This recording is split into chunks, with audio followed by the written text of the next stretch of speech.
CEAP, Centro Espírita Altivo Panfiro. Uma casa de amor. Boa noite a todos. Sejam todos bem-vindos ao CEAP, a Casa de Altivo Panfiro. Sejam bem-vindos vocês que estão chegando à casa pela primeira vez, que essa seja a primeira de muitas vezes. Boa noite também aos nossos amigos que nos assistem na internet, no Facebook, no Instagram. Que a paz do nosso Mestre Jesus esteja presente e nos inspire a todos nós. Hoje nós vamos dar continuidade ao estudo do Evangelho e nós estamos estudando o capítulo 7, Bem-aventurados os pobres de espírito, e hoje quem vai fazer o estudo é o Omar, que é trabalhador da nossa casa, e hoje ele vai falar sobre os itens 11 e 12. E a gente tem alguns avisos sobre os estudos, um convite, né, que nossos estudos já iniciaram, na verdade, desde janeiro, deu aquela paradinha para o carnaval, mas agora a gente está com força total. Então, o convite está feito para que vocês venham estudar. A gente tem toda a codificação de Kardec, André Luiz, Nivone Pereira, Leon Denis. Tem bastante, é bem diverso os nossos cursos. E a gente tem agora ali na livraria um marcador de livros com todos os horários, que realmente eu não consigo gravar todos os horários. Na minha cabecinha ainda não vai. Então, depois, se vocês quiserem, aproveitem para conhecer a nossa livraria, que está tão bonitinha, tão arrumadinha, e os títulos são bem variados. A gente vai falar agora da nossa obra social, que continua crescendo, crescendo, crescendo. E no sábado, graças a Deus, a gente está bastante criança, as mãezinhas vêm também, então está um trabalho bonito de fazer, cansa um pouquinho, mas é gratificante, né? Porque eu agora estava falando com uma mãezinha ali fora, que a gente vai vendo a evolução das crianças, e isso é tão bom que você vai acompanhando em 2 meses como as crianças se modificam, do que elas chegam aqui para o que elas vão se tornando. E, às vezes, a mãezinha fala assim para a gente, eu não queria que ela saísse dessa turminha. E eu falo, não, o contrário, a gente fica muito feliz, porque você vai vendo a evolução da criança na evangelização e não tem nada que pague isso para a gente. Nada, não tem preço. É muito gratificante. Então, se alguém estiver interessado em vir conhecer a nossa obra social funciona no sábado. Eles chegam aqui às 8 da manhã, tomam um café, vão para as salinhas que são de acordo com a idade. A gente tem os bebês de 0 e vai até 18, né, Omar? 18, né? Porque depois de 18 continua nos livros. Então, é um trabalho muito bom de fazer. Cansa, gente. Se eu falar para vocês que não cansa, vou mentir, cansa. Mas a recompensa também não tem preço. E a gente sempre pede doação de mantimentos para a composição da nossa cesta básica. Ali fora tem um cartazinho com todos os mantimentos que a gente precisa. E a gente pede também sempre material de limpeza, papel higiênico, papel interfolha, água sanitária, sabonete líquido. Então, quem puder colaborar, ajuda bastante, porque cada coisa que a gente deixa de comprar, que a gente recebe de doação, esse dinheiro vai revertido para uma outra coisa que a gente precisa aqui na casa. Então, a gente vai fazer a leitura do livro Caminho, Verdade e Vida. que é psicografado por Franciscano de Xavier. O autor espiritual é Emmanuel. E a gente também, toda quarta-feira, a gente lê um capítulo desse livro. E hoje quem vai fazer a sustentação do passe, vai fazer o resumo do estudo, é a Sandra. A Sandra também é trabalhadora daqui da casa. E na hora do passe ela vai fazer a sustentação com o estudo do Caminho, Verdade e Vida. Eu vou começar a fazer a leitura. E o título, o estudo hoje é o item 57, e tem como título Dinheiro. E Emmanuel nos traz esse versículo da primeira epístola de Paulo. Então diz assim: porque o amor do dinheiro é a raiz de toda espécie de males, e nessa cobiça alguns se desviaram da fé e se traspassaram a si mesmo com muitas dores. E Emmanuel, diante desse versículo, ele faz um resumo que nos diz assim: Paulo não nos diz que o dinheiro em si mesmo seja flagelo para a humanidade. Várias vezes vemos o mestre em contato com o assunto, contribuindo para que a nossa compreensão se dilate, recebendo certos aviltres do povo que lhe apresenta determinada moeda da época, com a efígie do imperador romano, recomenda que o homem dê a César o que é de César, exemplificando o respeito às convenções construtivas. Numa de suas mais lindas parábolas, emprega o símbolo de uma dracma perdida. Nos movimentos do templo, aprecia o óbolo pequenino da viúva. O dinheiro não significa um mal. Todavia, o apóstolo dos gentios nos esclarece que o amor do dinheiro é a raiz de toda espécie de males.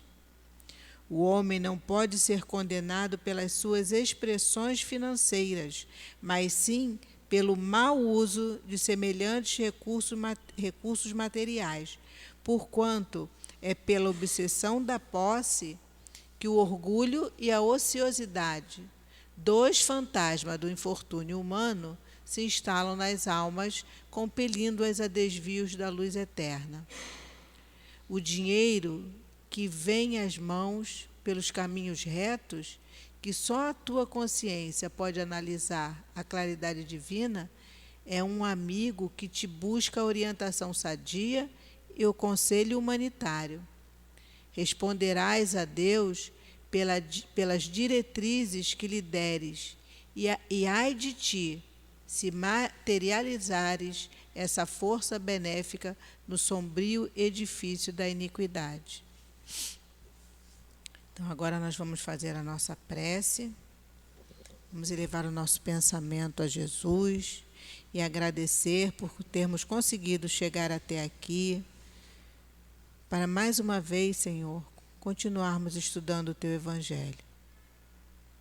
Que as palavras do nosso companheiro Omar possa penetrar nos nossos corações como sementes jogadas em terra fértil, mas que nós possamos, Senhor, fazer dessas palavras, colocar em prática na nossa vida, para que possamos assim atingir o nosso objetivo, crescendo cada vez mais, até chegarmos ao ponto para que fomos criados, espíritos perfeitos. Pedimos assim a esses espíritos tão amorosos que dirigem a nossa casa, que eles possam intuir o Omar, para que seu estudo seja claro para nós e assim clareie o nosso caminhar também. Pedimos agora a esses espíritos amigos e a esses espíritos que compõem a coluna que sustentam a nossa casa, permissão para darmos início ao nosso estudo da tarde de hoje. Graças a Deus.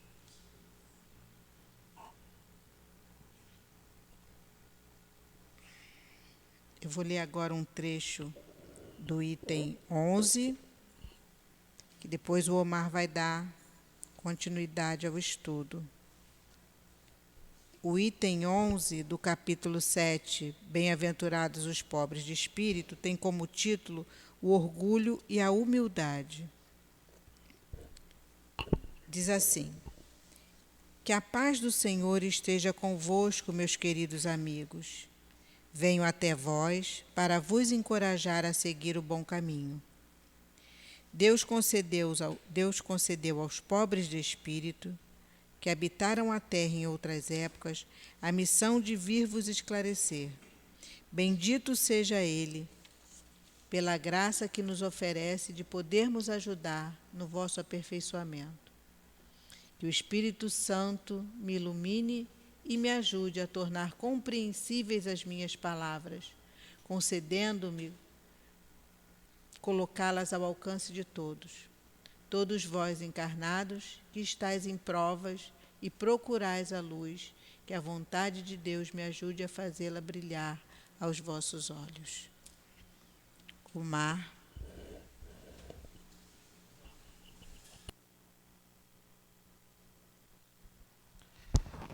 Boa noite a todos.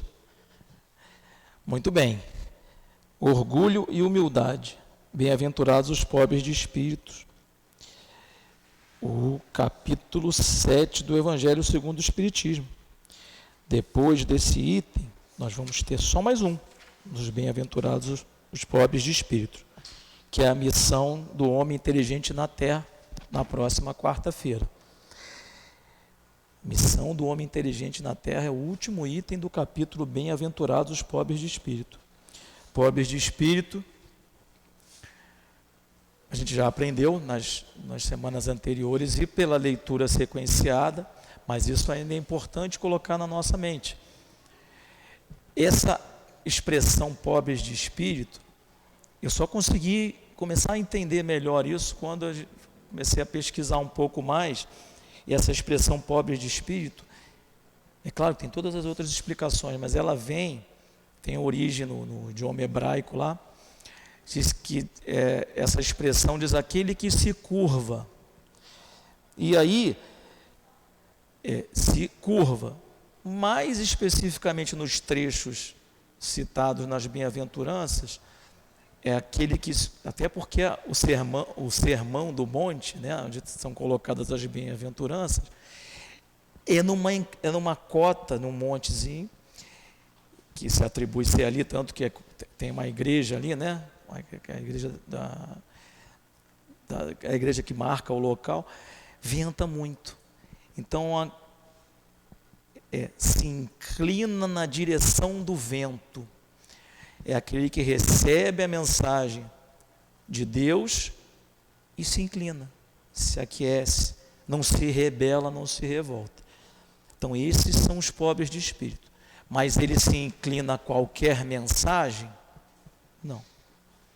A mensagem de Deus, as leis de Deus, e a que foram mais detalhadas, foram apresentadas, foram exemplificadas pelo Mestre Jesus. Não é à toa que o Sermão da Montanha, se a gente pegar Mateus 5, 6 e 7, ali tem tudo. Tem as bem-aventuranças do sofrimento, propriamente dito. Vai ter até o Pai Nosso ali ensinado para nós. Vai ter ali a comparação entre a lei de Deus, lá da época de Moisés, a lei mais dura, quando ele fala, ouviste o que foi dito, e aí ele, mas eu porém vos digo, traz uma mensagem de amor, não sem antes dizer, né, tem lá o que eu mais gosto do ouviste o que foi dito, mas eu porém vos digo, é o ouviste o que foi dito, não matarás, lei de Moisés, lei de Deus, né?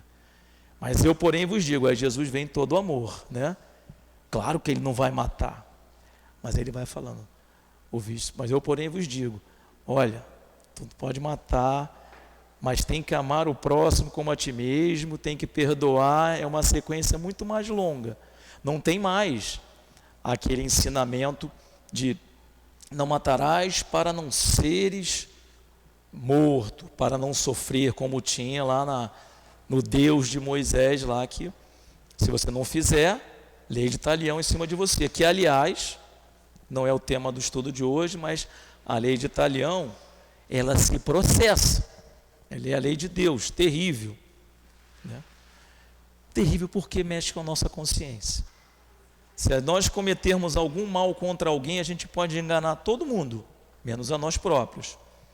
O remorso vai ser excruciante em nós mesmos. Então sempre vai haver o reparo daquela falta que a gente coloque. Então, voltando para o nosso pedacinho de hoje, que é orgulho e humildade.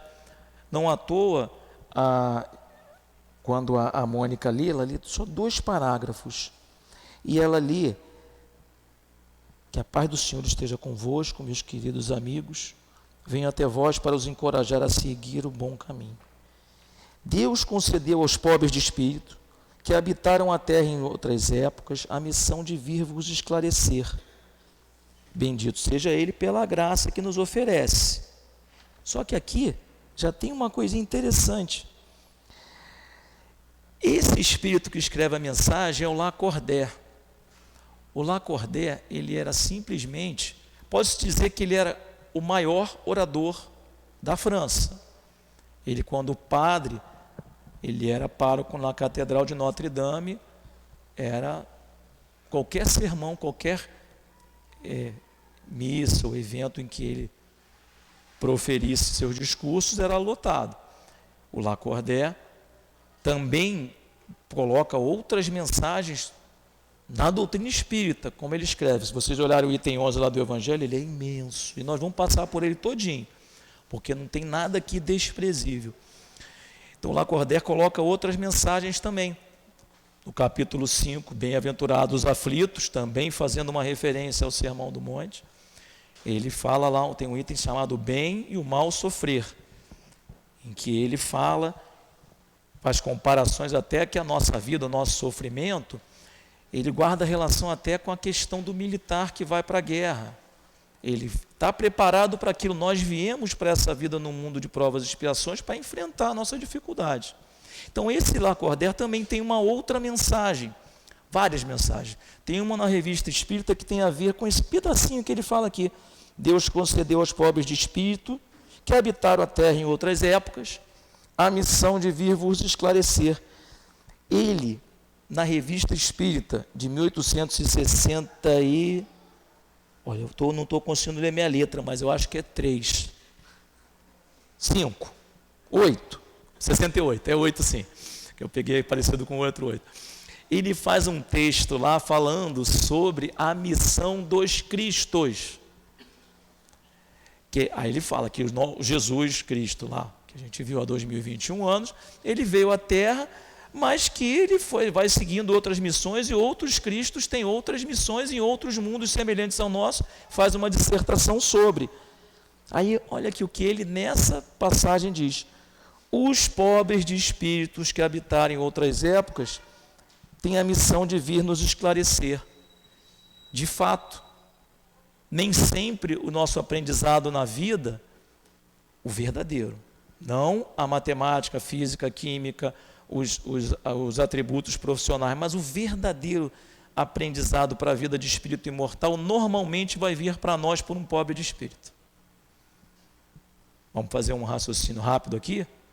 Quantos de nós cita cotidianamente Chico Xavier? Não era um rico aos olhos do mundo. Era até um pobre de espírito. Eu estava conversando com uma senhorinha, na nossa assistida aqui, viu, por coincidência. Ali a Tati, deve ter começado com o mesmo grupo.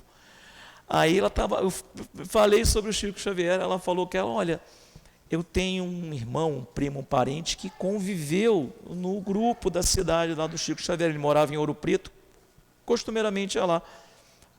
E diz que o Chico Xavier era muito reservado, que essas histórias que são contadas pelas pessoas muito próximas e para nos fazer aprender. Mas ele era uma pessoa que não era destacada. Lá vem Chico Xavier, e um séquito atrás dele. Não, discreto.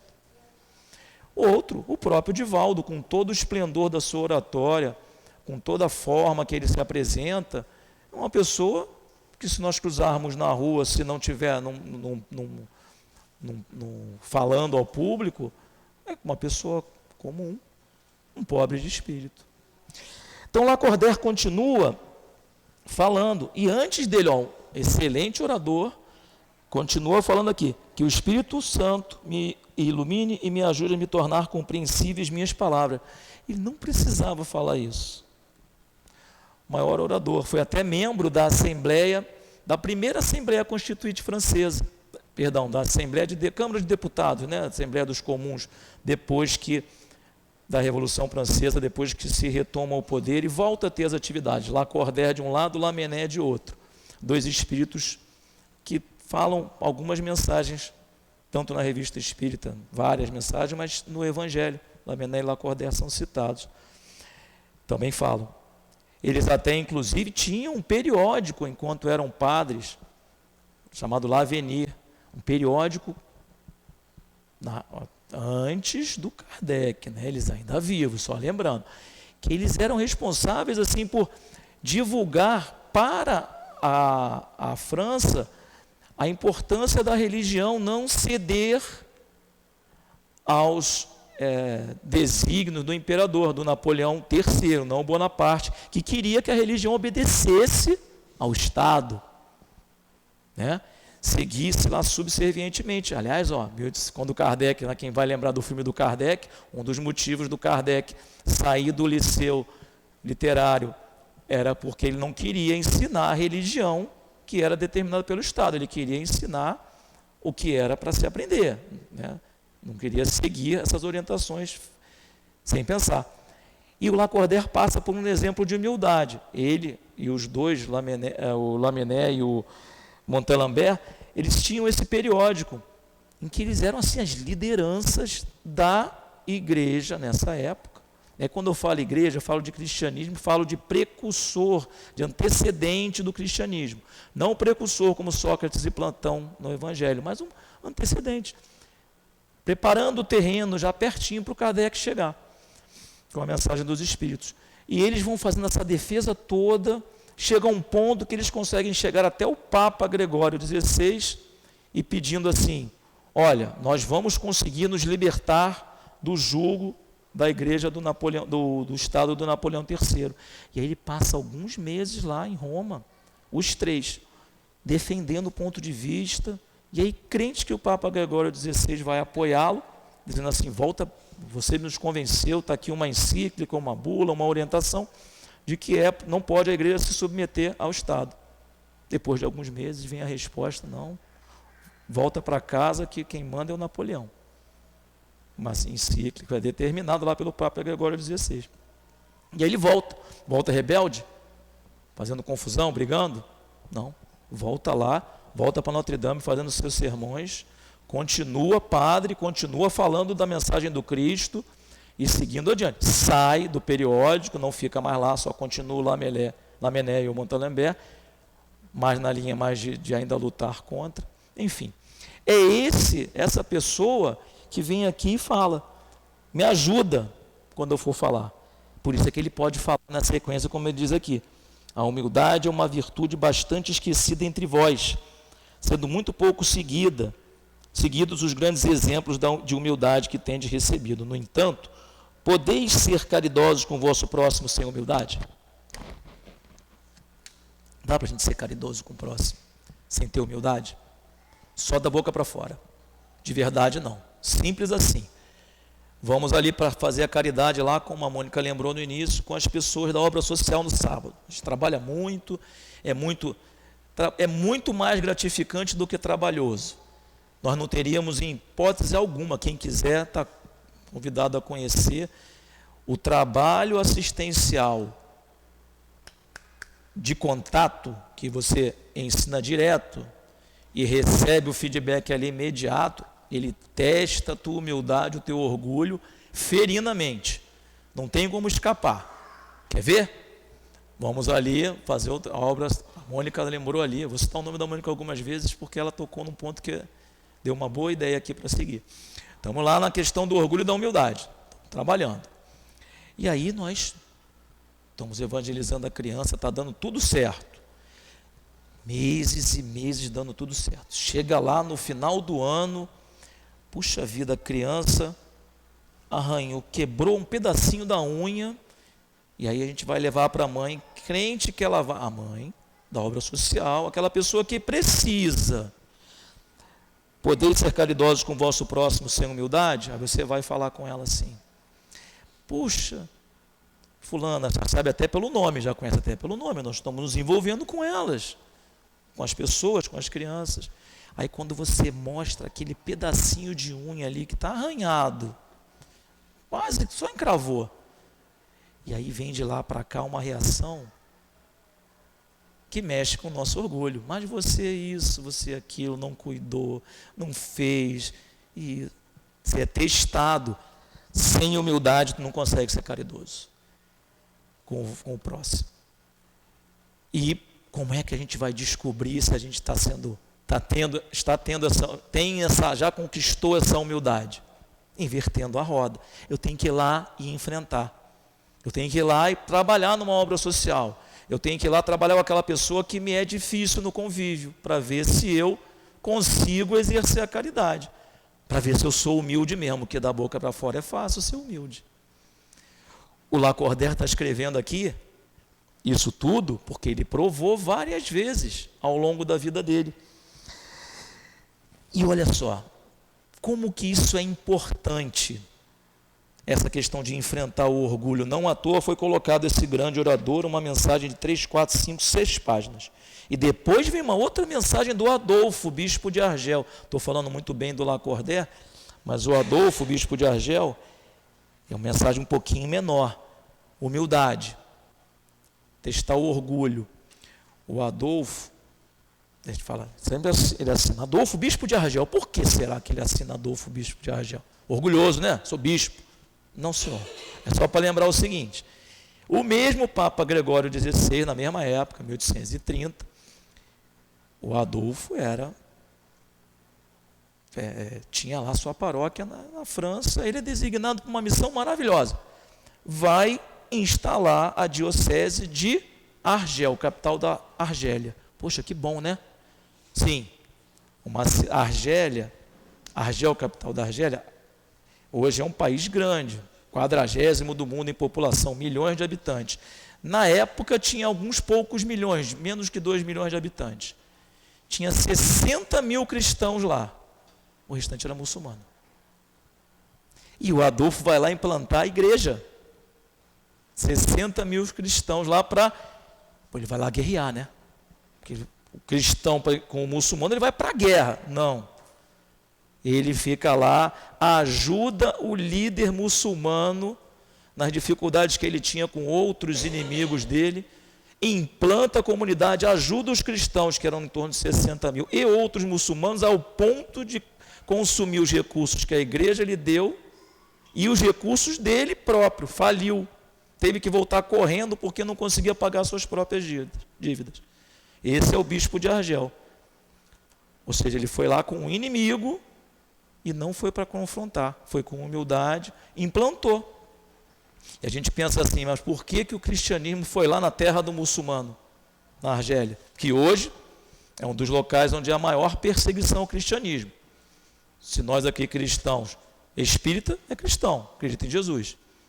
Se for para lá para professar a fé, vai ter dificuldade. Tem assassinatos, inclusive, isso aí são notícias. Isso só para fazer um parênteses da questão de como o orgulho e a humildade são importantes até na questão das guerras, que a gente pretende encerrar o estudo falando um pouco mais disso. Então, o Adolfo também vai reforçar a importância do orgulho. Ele consegue implantar a missão dele. Voltando um pouquinho para o Lacordaire, por que ele faz essa explanação tão grande e com tanto respaldo moral? Foi ateu, o Lacordaire. Família cristã, família que o criou, inclusive o colocou nos ensinos, né, para estudo nos colégios.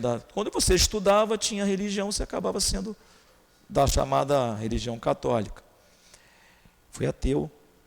Só se converteu, era um excelente advogado, se converteu ao cristianismo e dali para frente não voltou mais. Então esse é a ficha corrida do Espírito que vem falar da importância do orgulho. E aí, vamos ver o que o Espiritismo fala da importância do orgulho. Olha só. Como que é importante combater o orgulho. Nós estamos aqui estudando hoje o Evangelho segundo o Espiritismo. Mas o Livro dos Espíritos nos traz algumas passagens que diz o quanto que a gente precisa identificar se nós somos ou não orgulhosos. Veja, lá na primeira mensagem do Livro dos Espíritos, ele tem uma introdução, em Kardec resume tudo o que ele vai abordar na sequência, e tem uma mensagem chamada Prolegômenos. Quem for praticante do Espiritismo mais à frente, for estudar, vai ver lá que é como se fosse um prefácio, uma introdução, uma mensagenzinha de introdução. E lá na mensagem de Prolegômenos, em que assinam espíritos de escola, espíritos superiores, eles encerram a mensagem, só um pedacinho, falando, né? Vou pegar um parágrafo, o terceiro parágrafo da mensagem de Prolegômenos, de trás para frente, vocês não têm aí, que fala assim, ó: a vaidade de certos homens que julgam saber tudo e querem tudo explicar à sua maneira, fará nascer opiniões dissidentes do espiritismo. Mas todos aqueles que tiverem em vista o grande princípio de Jesus, unir-se-ão no mesmo sentimento de amor ao bem e ligar-se-ão por um laço fraterno que abarcará o mundo inteiro. Deixarão de lado as miseráveis disputas de palavras para se ocuparem apenas com as coisas essenciais. Disputa de palavras, orgulho. Quer ganhar a guerrinha. E a doutrina será sempre a mesma, quanto ao fundo, para todos aqueles que receberem as comunicações dos espíritos superiores. Ah, mas a minha mensagem está mais bonita. Não, a minha é melhor. Você entendeu errado. E lá no final, lembra-te de que os bons espíritos só assistem àqueles que servem a Deus com humildade e desinteresse e que repudiem quem quer que busque no caminho do céu um degrau para as coisas da terra. Os bons espíritos afastam-se do orgulhoso e do ambicioso. O orgulho e a ambição serão sempre uma barreira entre o homem e Deus. O orgulho e a ambição serão sempre uma barreira entre o homem e Deus. Um véu lançado sobre as claridades celestes. E Deus não se pode servir do cego para fazer compreender a luz. Uma barreira, um véu, um véu que impede o cego de ver a luz. Não por acaso o item anterior que a gente estudou aqui foi mistérios ocultos aos sábios e aos prudentes. Porque Deus revelou aos humildes e não revelou aos sábios e aos prudentes. O texto foi estudado semana passada e ele passa de que o sábio e o prudente, os sábios e os prudentes, eles não querem enxergar, continuam na cegueira e não recebem, por isso, auxílio dos bons espíritos. Os humildes podem não ter o conhecimento, mas estão abertos a receber todo esse apoio. Então, primeiro item onde o orgulho atrapalha, nos afasta de Deus, nos afasta dos bons espíritos, nos afasta da compreensão. Aliás, nós estudamos no feriado atribuído ao carnaval, que é uma festa pagã. Se alguém falar para vocês que pode brincar o carnaval, que pode... Bom, aproveite o feriado, mas é uma festa pagã, não é uma festa cristã. Se é para a gente aproveitar, vamos aproveitar a próxima que vem aí, ó. Qual é? A Páscoa, que é a festa mais importante. Essa sim, é a libertação do povo hebreu de uma escravidão, em que a humildade foi exercida, que o orgulho foi colocado embaixo do tapete. Seguiram lá Moisés, que seguiu orientações de Deus, a Páscoa.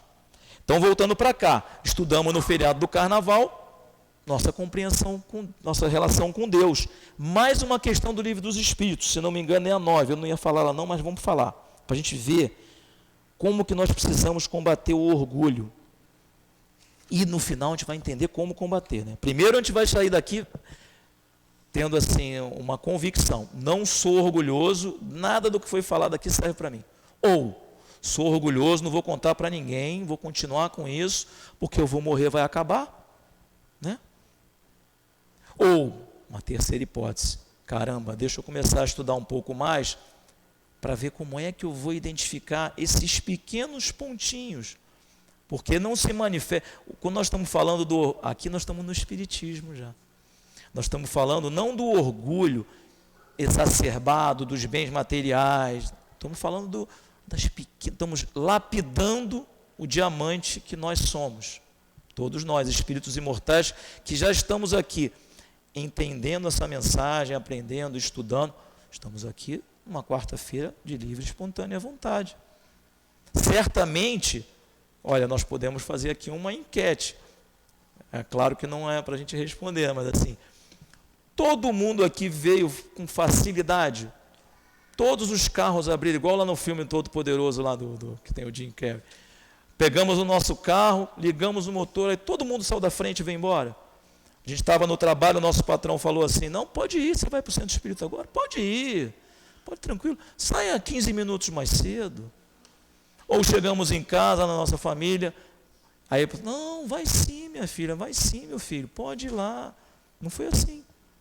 Nós já entendemos alguma coisa. Então nós já estamos procurando a pós-graduação do orgulho, aquele que está guardado lá no fundo, que a gente está escondendo ele desde os tempos pretéritos, há muito tempo mesmo.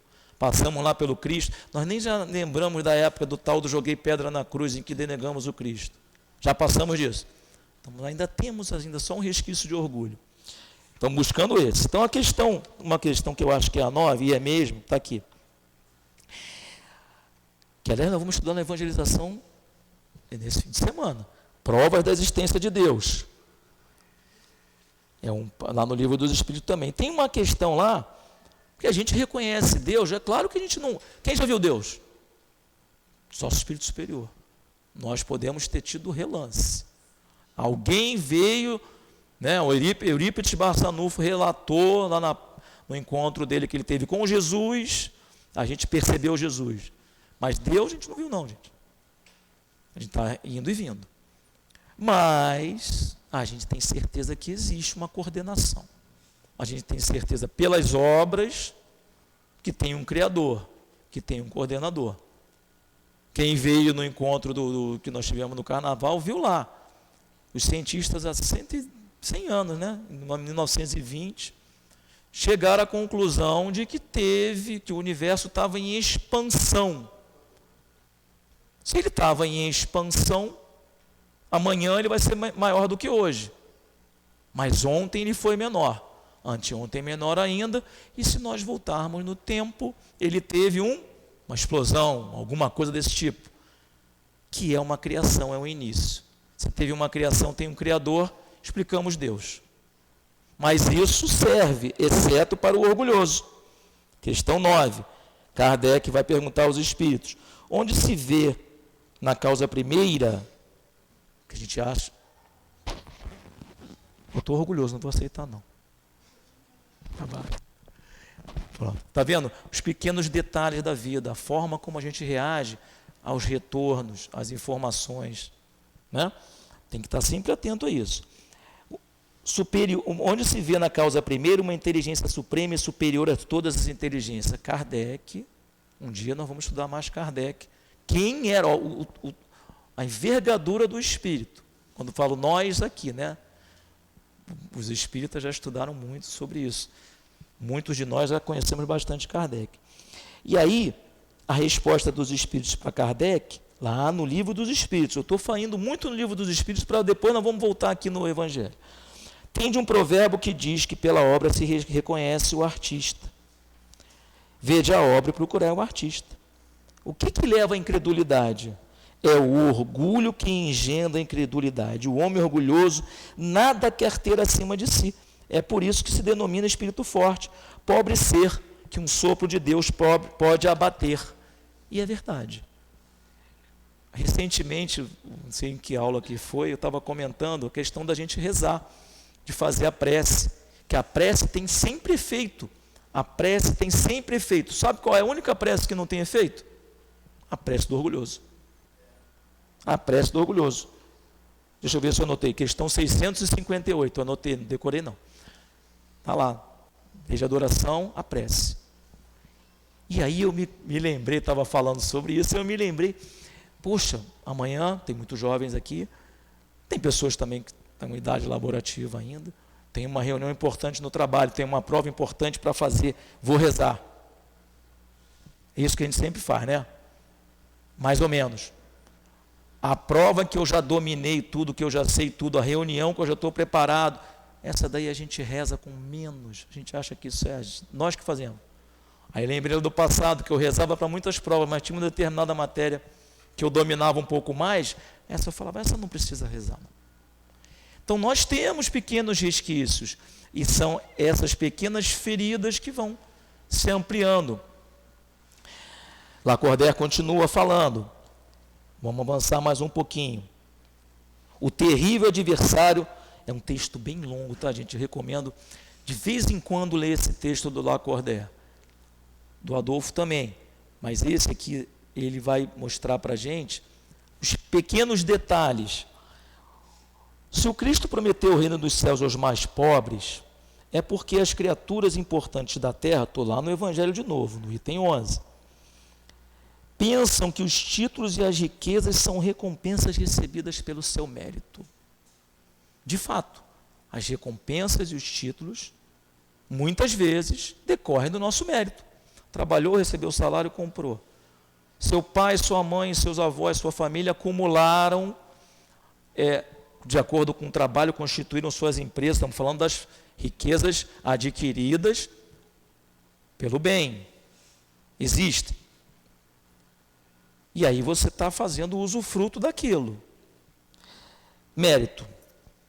Só que isso é para essa existência ser usado para nos melhorar para a vida futura. Tem vida futura.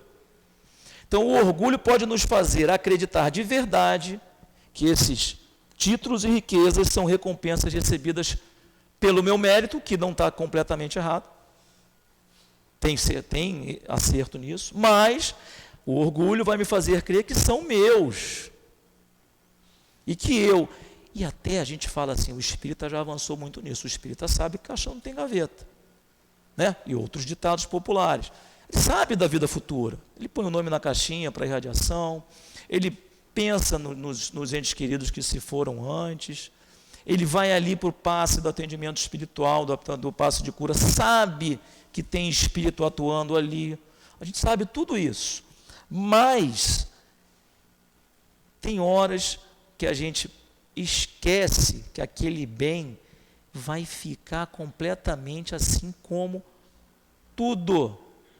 Eu não sou mais o doutor quando eu desencarnar. Eu não sou mais o professor. Eu vou me encontrar, voltando de novo ao tema de me encontrar, olha o exercício do orgulho, de me encontrar, olha, casa espírita que tem obra social contígua, é uma bênção. Normalmente a casa espírita, muitas vezes, não tem essa possibilidade. A obra social está distante e a gente tem uma desculpa muito boa para só ficar no doutrinário e não exercitar. Quando você tem esse contato, desencarna eu e desencarna essa moça que estava me contando lá que o irmão, o parente próximo dela, conheceu o Chico Xavier. Chega no plano espiritual, vou encontrar com ela. Oi, dona fulana, a senhora é assistida lá do SEAP? Não sei.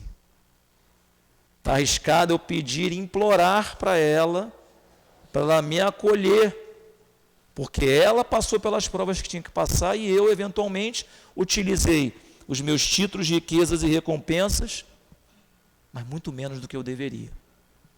Então, esse exercício do orgulho é muito importante para todos nós. Continuando, creem que tudo aquilo que possuem é um direito deles, pois quando Deus lhes retira esses bens, eles os acusam de ser injustos. Quanta zombaria, quanta cegueira. Todo mundo aqui está bem tranquilo quanto à questão dos bens materiais, né? São nossos. Bate no seu carro ali para você ver. Não precisa ir muito longe não. Sai ali agora no final e o pneu está furado, com certeza foi alguém, nossos bens materiais vão tomar um pouco à frente. Vamos avançar um pouco mais. E é muito bom falar sobre isso, que tem uma chamada aqui para eu me lembrar da história do rico e do Lázaro, porque a gente trabalha muito bem essa questão do orgulho com o rico.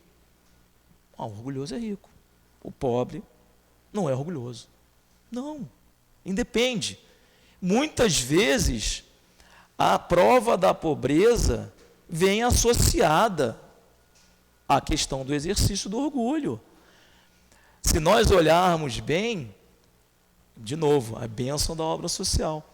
Você vai identificar claramente ali o espírito que está em prova de pobreza e já é um pobre de espírito, que já entende aonde o vento está soprando, como tem que se inclinar, como eu falei lá no início, o significado da expressão em hebraico, pobre de espírito. E aquele outro que está lá na prova da pobreza associada ao orgulho.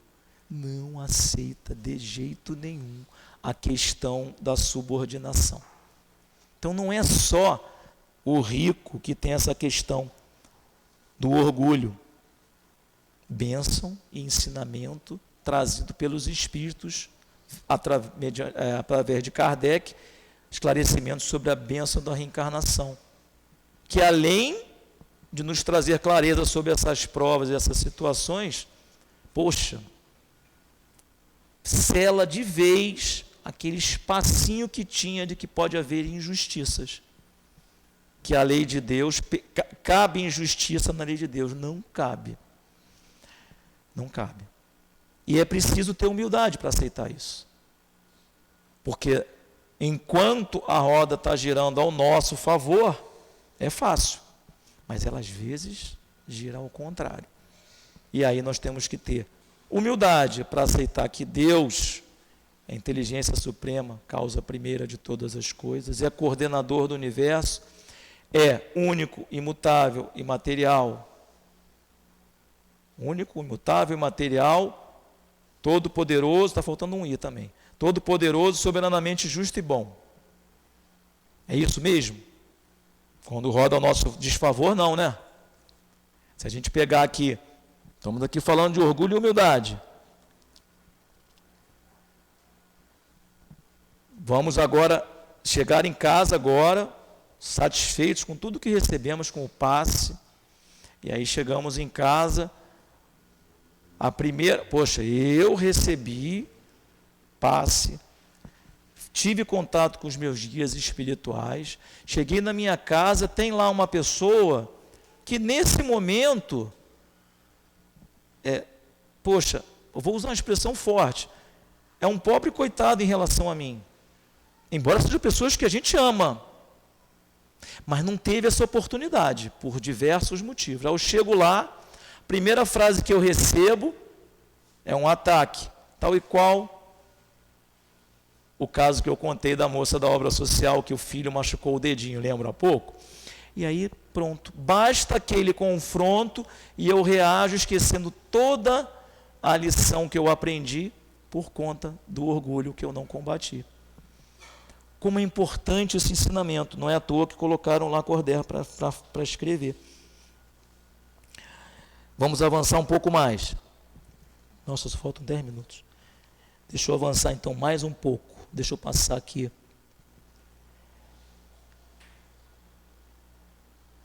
Vamos aqui para o final, uma parte lá no final. Vamos avançar mais alguns parágrafos. Lá na frente, Lacordaire vai falar assim. Aqui, ó. No meio, eu não vou dizer onde está, não. É um parágrafo que começa assim. Ó. Vamos ler. Ó rico, enquanto dormes sob tetos dourados, protegidos do frio, não sabes que milhares de irmãos teus iguais a ti estão na miséria. O infeliz que passa fome não é teu semelhante? Bem sei que ao ouvir essas palavras, teu orgulho te revolta. Concordarás em lhe dar uma esmola, mas em lhe apertar a mão fraternalmente, jamais. O que exclamarás? Eu, possuindo sangue nobre, poderoso na terra, ser igual a esse miserável coberto de farrapos? Avançando um pouco mais à frente. É verdade que as vossas roupas em nada se parecem, mas se ficasseis despidos, que diferença haveria entre vós? A nobreza do sangue responderás. No entanto, a química não encontrou nenhuma diferença entre o sangue do nobre e do plebeu, entre o senhor e do escravo. Quem pode afirmar que tu também já não foste um miserável, infeliz como ele, que também não pediste esmola, que não pedirás um dia a esse mesmo que hoje despreza? As riquezas são eternas? Elas não acabam com esse corpo envoltório perecível do teu espírito? Olha-te com humildade. Lança finalmente os olhos sobre a realidade das coisas desse mundo, sobre o que faz a grandeza e a inferioridade no outro. E aqui, reencarnação. Reencarnação. Nessa encarnação, estamos lidando com a pobreza do outro lado. E aí eu estou com essa questão do orgulho. Eu consigo ajudar, mas abrir o vidro do... Não estou falando para fazer isso não, que vocês vão abrir o vidro do carro, aí alguém vai assaltar você e vão dizer que eu que falei. Eu não sei se isso pode acontecer ou não. Estou dizendo que é diferente você ter... Se eu tiver alguém aqui que faça isso, não é uma acusação não, porque eu estou junto com vocês. Tem várias, que tem lá no console do carro, várias moedinhas de R$1, várias notas de R$2, para quando parar, se eu não conseguir escapar do sinal, vou acelerar para passar no amarelo, ou então vou ficar bem colado aqui atrás para não dar tempo desse menino que joga o limão ali entrar entre um carro e outro. Se não der jeito, aí eu abro um pedacinho do vidro, dou uma motinha ali. Mas o que? Conversar, perguntar o nome, apertar a mão? De jeito nenhum. A gente só vai entender que eu preciso, não é para fazer hoje não, eu preciso caminhar para isso, se eu entender a reencarnação. Mas o que diz Livro dos Espíritos de novo? Questão 221. Porque a gente acha que a ideia da reencarnação, quem está novo no Espiritismo, ou nós mesmos, às vezes nos pegamos assim, não, a reencarnação é coisa recente. Não é. A reencarnação, ela sempre existiu. A ideia da reencarnação. E aí, tem um capítulo no Livro dos Espíritos que chama, capítulo 4, chama Pluralidade das Existências. E tem uma pergunta que Kardec faz aos Espíritos que diz assim: é uma lembrança retrospectiva que o homem deve, mesmo no estado selvagem, o indígena, o aborígene lá da Austrália, mesmo no estado selvagem, o pior dos piores, no mundo aqui, um espírito que seja responsável por estar coordenando uma guerra, mesmo no estado selvagem, o sentimento instintivo da existência de Deus e o pressentimento da vida futura. Olha o que os espíritos respondem. É uma lembrança que ele conservou do que sabia como espírito, antes de ter encarnado. Todos nós temos uma lembrança, como espírito, de que temos vidas anteriores. Quem quiser estudar mais sobre o espiritismo vai chegar a aprender, inclusive, quando for trabalhar na questão das evocações dos espíritos, heresia para outras religiões, mas vai ver ali que o espírito relembra rapidamente. E aí responde, continua os espíritos, mas o orgulho abafa com frequência esse sentimento. Por quê? Se eu estou aqui hoje nessa situação, lembrar de reencarnação? Não, essa aqui é a última. Daqui eu vou para o mundo de regeneração, já estou com o meu crachá, vou para a regeneração, não tem essa história não. Então a gente fica fugindo disso. Tem mais coisas para a gente falar, mas, poxa, eu peço muito, quem puder, leia em casa essa questão dessa passagem do orgulho de humildade, precisa ler hoje. É quando for dormir, vou abrir o Evangelho ao acaso, deixa marcada essa página aqui, deixa ela amassada, dobrada, para de vez em quando ler um trechinho, que a gente quando vai fazer prece em casa, a gente abre ao acaso, né? Eu deixo marcado algumas páginas que é para a gente ler de vez em quando. Não é uma trapaça, é uma vontade de aprender. Então, aqui o Lacordaire vai continuar falando, vai falar de como a gente, por fácil, a gente deixa até Deus de lado, constrói ídolos, como os hebreus construíram lá na época do Moisés. Nós próprios construímos ídolos. Construímos ídolos na atividade física, construímos ídolos nas conquistas materiais do trabalho. Vamos construindo nossos ídolos. Nossa inteligência, ela nos permite, como dizem os Espíritos, vós sois deuses. Nós somos co-criadores, questão 132 do Livro dos Espíritos também. Mas agora é o segredo final. Como é que a gente vai fazer para identificar se somos ou não orgulhosos? Precisamos nos conhecer. E aí vamos remeter para a famosa questão 919 do Livro dos Espíritos, em que, vou ler porque é melhor, porque eu vou pular um pedacinho que não vai dar, se for falar lá toda não vai dar tempo. 919, aqui eu marquei com a contracapa para não perder. Bom, a pergunta que Kardec faz é: meio mais prático para se melhorar nessa vida e resistir ao arrastamento do mal. Nós falamos aqui que o orgulho também é questão do Livro dos Espíritos. Olha como que o orgulho oblitera a nossa razão para aprendermos as coisas. Isso eu já sei. Nossa, eu já sei. Né? Isso eu já sei. Não, lê aqui o roteiro, segue aqui o roteiro, ABCD. Não, isso eu já sei. Não aprendeu. Porque aquele conhecimento que vinha de outro pode ser complementar a você. Ou, também lição de humildade. Posso pegar aquele papel que o outro fez e ajudá-lo na correção se eu souber mais. Então, a pergunta é: como é que eu vou fazer para me melhorar e resistir ao arrastamento do mal? A resposta dos Espíritos: um sábio da antiguidade vos disse, conhece a ti mesmo. Na verdade, é uma expressão que está no panteão de Apolo, lá em Atenas. Conhece a ti mesmo, em grego. Mas aí Kardec pergunta de novo. Concebemos toda a sabedoria dessa máxima, porém, a dificuldade é precisamente como fazer. E aí a resposta é dada por Santo Agostinho. Santo Agostinho, lá, 919a. Ele fala: todas as noites... Cadê o todas as noites? Aqui. Foi assim que cheguei a me conhecer e ver em mim o que precisava de reforma. Aquele que todas as noites lembrasse das suas boas e más ações durante o dia, que repassasse todos os atos que teve para esse ou com aquele companheiro. Esse sim, perguntai, interrogai a vós mesmo o que tenha feito, como agiste, se fizeste alguma coisa que censuraria da parte de outrem, se praticaste uma ação que não ousaria confessar, perguntai ainda, se eu aprovesse Deus me chamar nesse momento, teria que temer o olhar de alguém? Os Espíritos avançam e fazem assim, ó. Aliás, Santo Agostinho fala: faça perguntas específicas, fazer perguntas claras e precisas, e não temais multiplicá-las. Pode-se muito bem gastar alguns minutos para conquistar uma felicidade eterna. Podemos fazer isso a partir de hoje. Antes de dormir, repassar cada uma das nossas atitudes para ver se não tinha ali o germe maldito do orgulho. Irmão ou primo, parente, próximo, do egoísmo. Um retroalimenta o outro.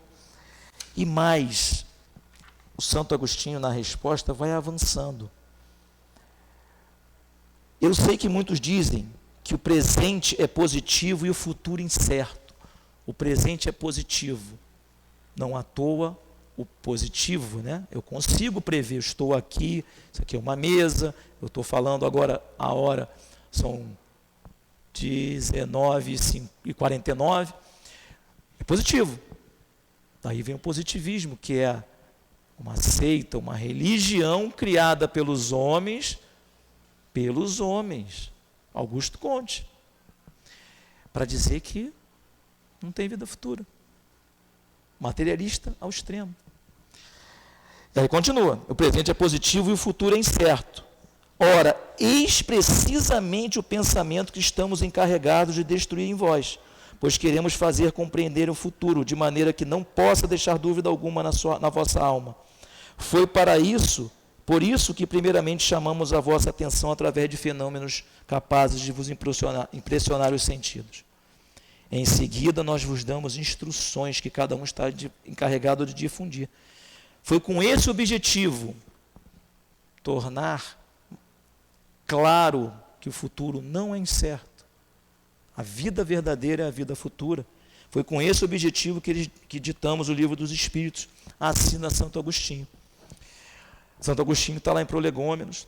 Santo Agostinho, que era discípulo de Epicuro, materialista, por isso que ele demorou a se converter. Demorou 15 anos para se converter. Mas quando se converteu, é esse exemplo de autoconhecimento, de mensagens sobre a questão da caridade, enfim. E para encerrar, todos nós vivemos nesse momento preocupados com as guerras. Guerras lá, 10 mil quilômetros de distância, mas que são nossos irmãos. E é o orgulho que é a semente dessa guerra. Pode olhar na nossa casa espiritual, na nossa casa material, no nosso carro, na nossa condução, no nosso transporte. Todas as guerras começam com a dissensão entre o orgulho de um e de outro. Alguém precisa sempre aprender a ceder, aprender a se colocar com a mensagem do Cristo. Pode ser o dar a outra face, pode ser perdoar 70 vezes, 7 vezes, pode ser, antes de deixar a tua oferenda, reconcilia-te com o teu adversário, vê se não tem ninguém, se ninguém tem nada contra você, reconcilia-te com o teu adversário enquanto estás a caminho. Então é essa mensagem que nós temos que passar. Nunca o nosso pensamento espírita pode estar ao lado, vai ganhar um, vai ganhar outro. Isso vale para a Ucrânia com a Rússia, vale para a moça que está brigando no caixa do supermercado porque o troco está errado, ou a mercadoria passou, mas era 3 por R$1, passou aqui 2 por R$1. Isso vale para os nossos irmãos aqui na Casa Espírita, vale para as assistidas lá, porque uma pegou um bolo que é 32 centímetros, é 3 centímetros maior do que o outro. O combate ao orgulho mediante o autoconhecimento é que vai nos qualificar para sermos esse elemento que vai fazer a cessão das guerras, que podem ser pequeninas ou gigantescas. E está lá no livro dos Espíritos também, para quem quiser ficar mais tranquilo. As guerras fazem parte. E ai de quem? Começa com a questão 788, não vou lembrar agora, tem que procurar lá. Mas está lá dizendo, os responsáveis arcarão com as consequências. Mas nós não podemos sintonizar nunca com nada que esteja alimentando o orgulho. Temos que treinar desde o pequenininho, para que não aconteça, porque um dia, hoje nós estamos respondendo por uma família, um dia, se for mesmo assim, e estaremos respondendo por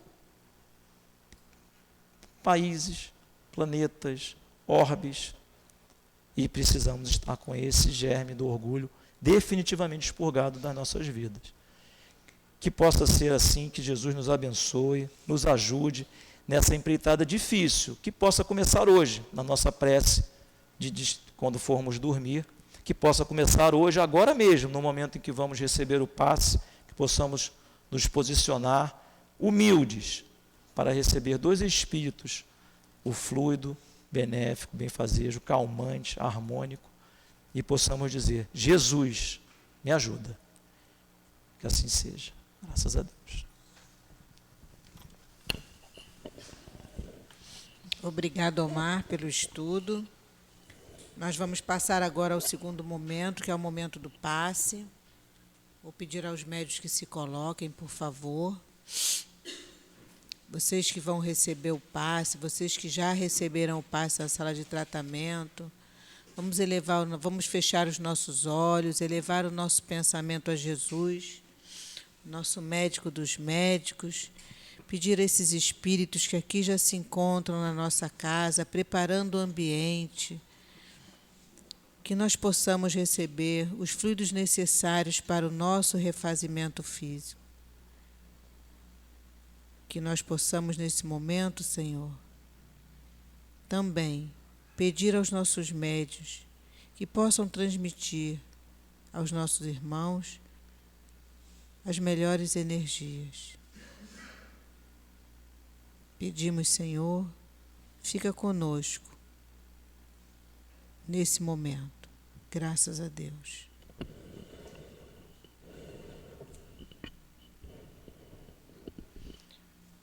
Paulo não nos diz que o dinheiro em si mesmo seja flagelo para a humanidade. Ter dinheiro não é o problema, mas o que o homem faz com ele. Portanto, colocar a idolatria, a cobiça, o apego ao dinheiro, fazer do dinheiro com uma finalidade de vida, querendo mais e mais para si, passando por cima de tudo e de todos, se sentir o todo-poderoso, melhor que o outro irmão, menos afortunado, ser muito orgulhoso, achar que ele conseguiu o dinheiro porque ele é o melhor. Isso é um grande engano. Um homem esquece que tudo que temos é um empréstimo de Deus e que pode ser tirado a qualquer momento, conforme as atitudes do homem. Nós viemos para servir a Deus e todas as ferramentas que Deus nos dá é para servir e não ser servido. O dinheiro é para ser aplicado no bem, na caridade, nas ações sociais, ajudar o irmão que precisam, que tem menos recurso, agasalhar o que tem frio, e quando for patrão, tratar os empregados com dignidade, dar o remédio ao doente, dar a comida ao que tem fome. Fazendo o dinheiro circular no bem, estaremos contribuindo para o progresso coletivo e a evolução do planeta. A cobiça pelo dinheiro vem causando danos à sociedade há séculos. A prova da riqueza é uma prova muito difícil, pois traz muitas facilidades que levam o homem a falhar em sua prova e vir a derramar muitas lágrimas. Emmanuel diz: não permita que o dinheiro te tome o coração e tome a sua vida. Na verdade, a ideia do poder é falsa, porque a passagem aqui na Terra é muito rápida diante da eternidade. Dinheiro e poder são provas colocadas no nosso caminho e que quase sempre somos reprovados. Devemos amar a Deus sobre todas as coisas. Tudo que é material passa, mas o amor de Deus é para sempre. Não podemos nos enganar, porque a própria consciência vai fazer o homem, ao desencarnar, ver o erro que cometeu por causa da cobiça, do orgulho e o poder. A justiça divina nunca falha. Temos que lembrar do óbolo da viúva, que essa deu o pouco que tinha, fez a verdadeira caridade, que é a caridade faz com que pensamos nos outros antes de nós mesmos. A humildade é um sentimento que nivela os homens, mostra que todos são irmãos. O pior inimigo da humildade é o orgulho. Um homem sem orgulho é um homem de bem. Que Deus abençoe a todos, que vão em paz, com Deus no coração. Graças a Deus.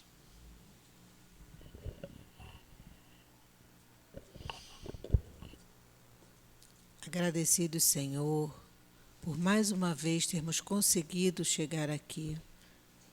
vencendo as dificuldades do nosso dia, mas que agora valeu a pena, Senhor, por escutarmos a Tua palavra, que nós possamos colocá-las em prática na nossa vida, no nosso dia a dia, tentando sempre melhorarmos. Que nós possamos pedir, Senhor, por todos esses nossos irmãos que se encontram em dificuldade, nas ruas, nos asilos, nos hospitais, onde houver dor, onde houver sofrimento, Senhor, que o Teu amor possa se fazer presente.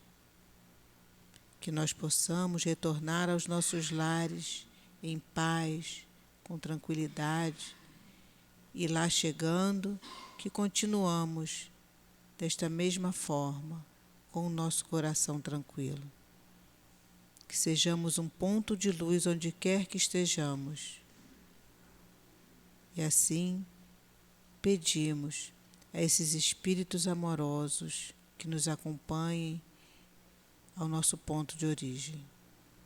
Agradecidos a toda essa espiritualidade que nos assistiu e que continua nos assistindo, pedimos que seja em nome de Jesus, em nome do amor de Deus, que possamos dar por terminado o estudo da tarde de hoje, da noite de hoje.